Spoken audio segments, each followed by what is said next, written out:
Hello, and in this video I'm going to show you my solution for the best and simplest way of boiling a kettle of water to make your cuppa while you're out on the road in your van.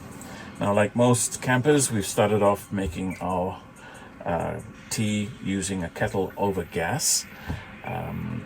Most vans will come with a gas stove. The trouble is, as you're traveling, the gas stove is usually locked away, so that means there's a little bit of effort involved opening it up, looking for your kettle, filling up your kettle, putting it over the gas stove, lighting the fire, and of course it's not automatic, so it won't stop until you turn off the gas. So it's a lot more convenient if you have an electric kettle, because that's the way we're used to making boiling a kettle of water for breakfast every day.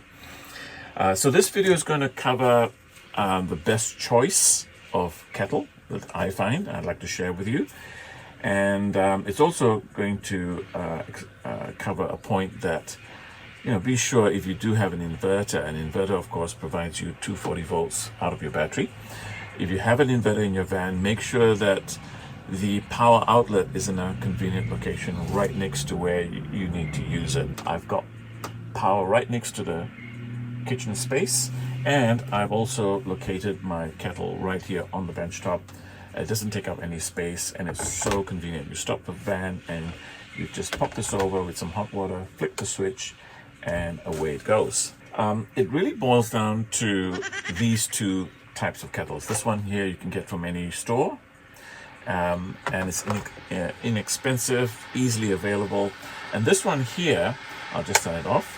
This one here I found on Amazon. It's actually made in India, and I found this to be much better, and I'll tell you why.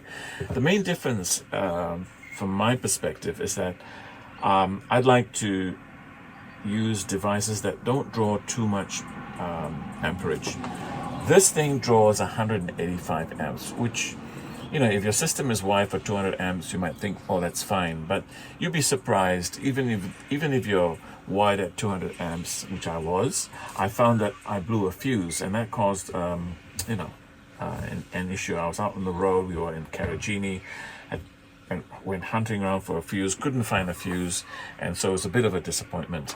So this one here runs at only 65 amps. That's a substantial difference. 65 amps, 185 amps, and they take about the same time to boil water, and they're both small, so you're not you're just boiling enough for two persons, and it boils it quickly enough. Now, the other difference between these two models is that this one's narrower than this, and it's just easier to store. We find it's easier to store this one away. It takes up less space. Don't even dream of getting yourself one of these things that you might find. This is an absolute waste of time, and I'm just mentioning it so that you don't buy one of them. And the second point is, if you've got an inverter in your van, make sure that the power supply is well set up. Make sure that your inverter power leads all the way to your kitchen, because this is where you'll be using power. As a bonus item, I want to talk about the fan. Now, every van needs an electric fan, I reckon. And I've shopped around, I've looked around on the internet, and I think I found the one that's the best. In fact, I'm 100% sure it is the best.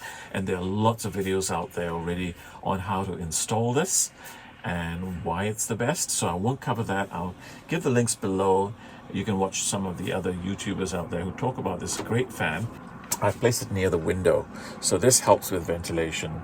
And the second tip I have is that we used to have a light here which we didn't really use, so all I had to do is remove the light and pop this fan in. So it was a really, really simple project. So I hope that's been useful. In my next video, I'm going to cover a very important topic for Ducato van owners, and that is how to secure your spare wheel under the van in a secure way. Because in our Karajini trip, we encountered a problem where the spare wheel mysteriously came loose, hit the ground, and became completely unusable. So I'll catch you next time. Thanks and bye.